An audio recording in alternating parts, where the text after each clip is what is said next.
Bienvenidos a la semana del 19 al 25 de octubre. Esta es la penúltima semana de clases y las indicaciones siguen siendo las mismas. Por favor, tomar apuntes de lo que se diga en el video, resolver los cuestionarios de repaso y hacer las actividades del libro de texto.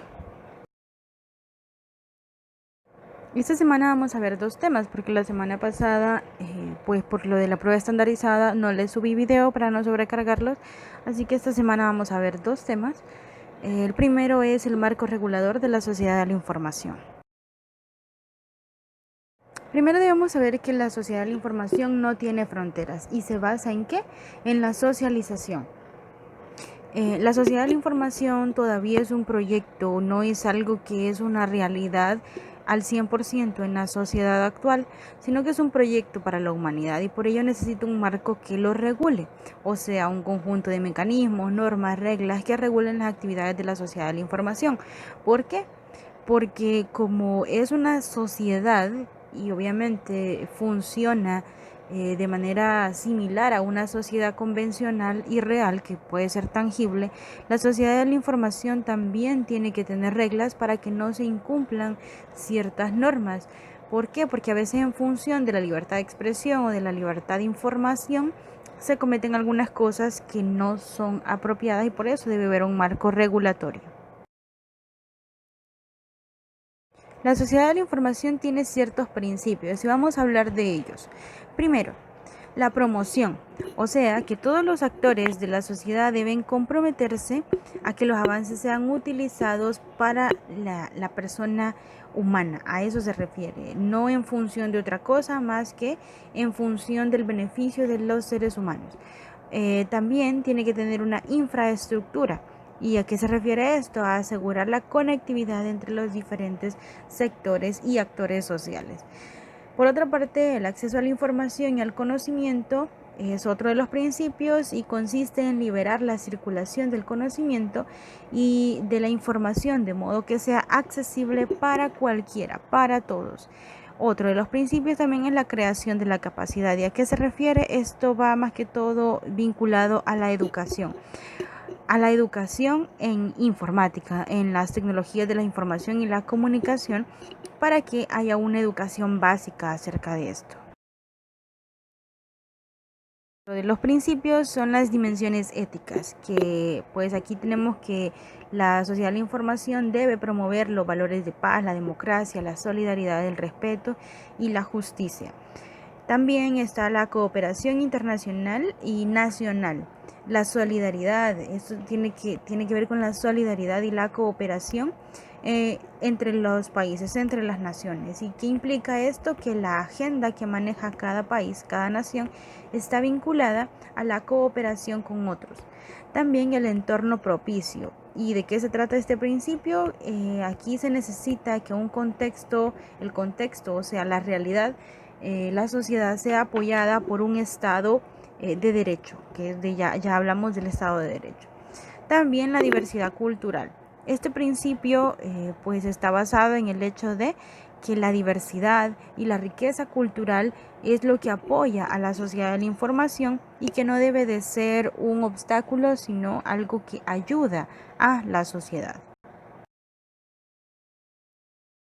Otro principio es la aplicación de las TIC a la vida cotidiana, o sea que las tecnologías no son un fin en sí mismos, sino que son un bien público que ayudan a luchar contra la desigualdad, contra la pobreza, contra las enfermedades, el hambre y todas las afectaciones que el mundo tiene en general. O sea, las personas no debemos aferrarnos y no debemos esmerarnos tanto en el hecho de crear mejores tecnologías, sino que debemos utilizar las que ya tenemos e intentar innovarlas en función de mejorar nuestra calidad de vida y no al revés, o sea, vivir, que las tecnologías sirvan para nosotros y no nosotros servir para las tecnologías. El penúltimo principio es los medios de comunicación. Y esto es basado en la libertad de expresión y el principio básico, abogando por la democratización de los medios de comunicación, o sea, que los medios de comunicación estén en función de servir a esto. Y por último, la confianza, ¿verdad? Fomentar la ciberseguridad y el hecho de la privacidad de los datos. El segundo tema es el acceso a la población a la información. La información debe de ser para todos. Y aquí tenemos ciertas cosas que debemos saber. Primero, que la democracia se basa en la participación y la igualdad. Estos son los dos pilares de la democracia, la participación y la igualdad. También que los gobiernos son medios de acceso a la información. Deben crear esos medios de acceso a la información. Es importante que cumplan con esta función. También tenemos que saber que la participación de la ciudadanía debe ser de manera responsable. No solo se trata de comentar y escribir o hacer y decir, opinar lo que sea, solo por hacerlo, sino que debe de ser de manera responsable. El objetivo de que la información sea para todos es tener libertad, prosperidad y desarrollo en los pueblos. Tener un mayor acceso a la información permite a la ciudadanía ser libre, ser próspera y poder desarrollarse. ¿Y esto por qué? Básicamente, mientras más información nosotros tenemos de cómo funciona realmente la sociedad, menos ignorantes estamos de cómo funciona. Y aclaro que la palabra ignorante no la utilizo de manera peyorativa, sino que realmente todos somos ignorantes hasta cierto punto de algunos temas. El conocimiento es vasto. Sin embargo, cuando se trata de realidad social, mientras más informados estamos nosotros, mayor libertad tenemos de pensar, mayor dificultad van a tener los líderes para poder pues intentar hasta cierto punto manipularnos. Y por último, es deber del Estado y está relacionado con la cuarta generación de derechos humanos. ¿Por qué? Porque el acceso a la información está contemplado en la cuarta generación de derechos humanos, que está vinculado a las tecnologías de la información y las comunicaciones. Se ha hablado mucho que la tecnología ayuda a desarrollarse a los países. Sin embargo, pues obviamente esto ha traído o ha hecho que la desigualdad sea mucho más notoria, sobre todo en países como el nuestro. El hecho de tener acceso a ciertos recursos tecnológicos abre más la brecha entre los que tienen poder adquisitivo y los que no. Por ejemplo, en la situación que estamos actualmente en la pandemia, pues en su mayoría yo puedo asegurar que el 90% al 95% de ustedes poseen una computadora, y si no, pues ven los videos o realizan los formularios o todas las actividades por medio de un teléfono. El punto es que tienen acceso a. Sin embargo, les puedo asegurar también que en su mayoría los jóvenes, los niños que estudian en escuelas públicas no tienen acceso. Entonces, ¿hasta qué punto entonces sigue siendo la educación gratuita y accesible para todos? Y lo mismo aplica para todos los ámbitos de la vida. No solo en educación, pero esta es la parte, y les hago el ejemplo porque es lo que más fresco o el ejemplo que más les puedo mencionar en este momento. El hecho de tener acceso o no a recursos tecnológicos y a la información como tal ha hecho que la brecha entre los que tienen y los que no tienen se haga más amplia. Sin embargo, el desarrollo tecnológico también contribuye al desarrollo económico y social de los países. No todo es malo. ¿Cuáles son los beneficios? Pues primero, uno de los beneficios es el empleo. Hay mayor capacitación para realizar ciertos trabajos. Mientras las personas estén más entrenadas para utilizar los recursos tecnológicos, también tienen mayores oportunidades y mejores de ofertas laborales. Por otra parte, también se mejora la producción, reduciendo los tiempos de la misma y haciendo que sea mucho más eficiente y eficaz la producción, valga la redundancia, de cualquier producto que se esté haciendo. Educar en la sociedad de la información es importante, y aquí tenemos dos ideas que deben ser tomadas en cuenta. Primero, que hay cambios y esto plantea nuevos retos. Todos los profesionales en todas las áreas, ya sea médicos, profesores, ingenieros, arquitectos, hasta los artistas, tienen que estar de acuerdo en que no se pueden quedar atrás, no nos podemos quedar atrás en los nuevos retos tecnológicos que nos propone esto. Imagínense un docente que no sepa usar una computadora, un docente que no sepa usar, y eso sucede sobre todo en escuelas públicas, ¿verdad? Y no es por menospreciar, pero es la realidad de nuestro país. Hay estudiantes que están manejándose nada más por la guía del ministerio y profesores que están totalmente ausentes porque no saben utilizar las tecnologías. Por otra parte, también tenemos que se generan nuevas competencias en el manejo básico de las tecnologías de la información y la comunicación. El sistema educativo tiene que reformarse y tiene que haber una renovación profunda. De hecho, esta situación que se nos ha dado este año debe de ser una oportunidad para integrar las tecnologías de la información y la comunicación en los sistemas educativos de manera permanente, porque estamos viendo que pues ahora lo que está en este momento funcionando, por ejemplo, son las carreras en línea, las universidades en línea cada vez están en más auge. Entonces debemos preparar a nuestros estudiantes para poder rendir en esa nueva modalidad. Sin embargo, existe algo que se llama analfabetismo informático, y esto se puede visualizar de dos maneras: en la incapacidad de utilizar dispositivos como computadoras, tablets, celulares, gente que no sabe cómo utilizar estos dispositivos, pero también se ve en la incapacidad de comprender la información. A pesar de que se tengan los dispositivos, hay gente que no sabe cómo utilizarlos. Entonces es un poco complicado. Y es deber del Estado, o debería de ser deber del Estado, cambiar esta realidad.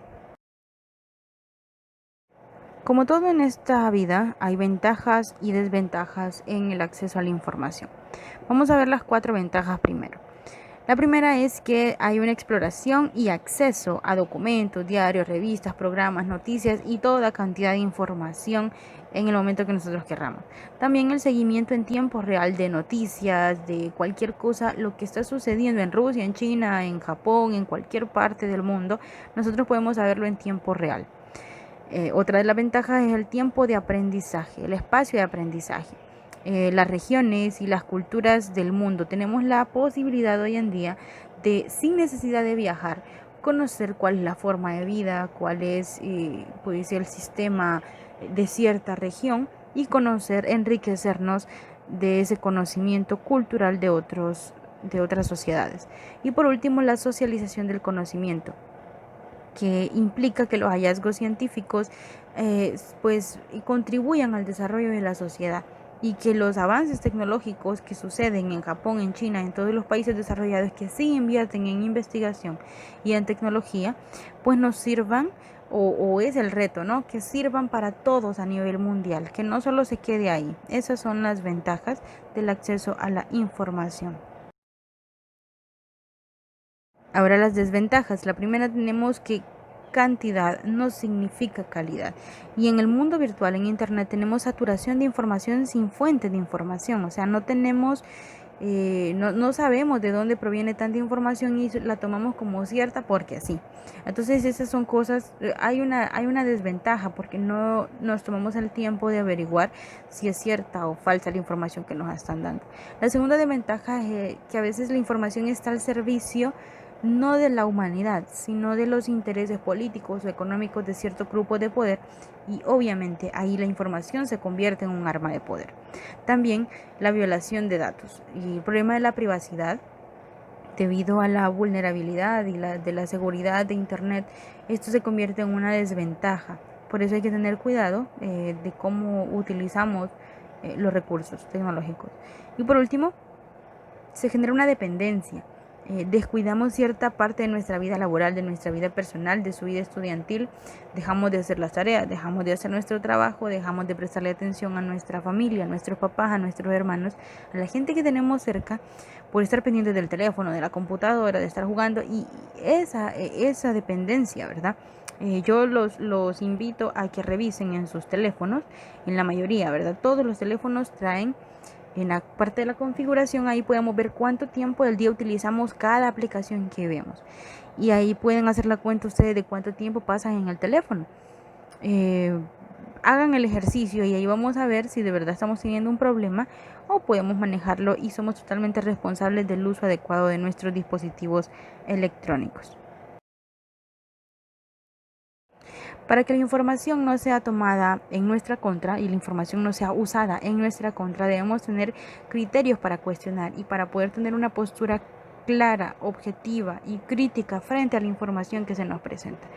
Y tenemos que visualizar dos cosas fundamentales. Primero, que la calidad va antes que la cantidad. No me sirve de nada una investigación que tiene 50 páginas pero las fuentes son dudosas.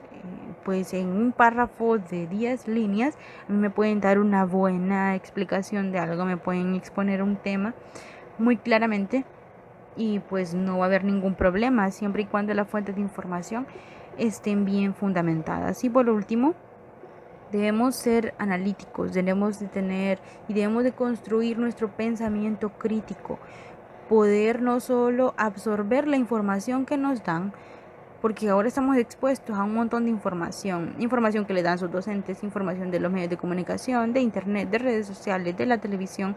Entonces, no todo lo que se les dice es bueno.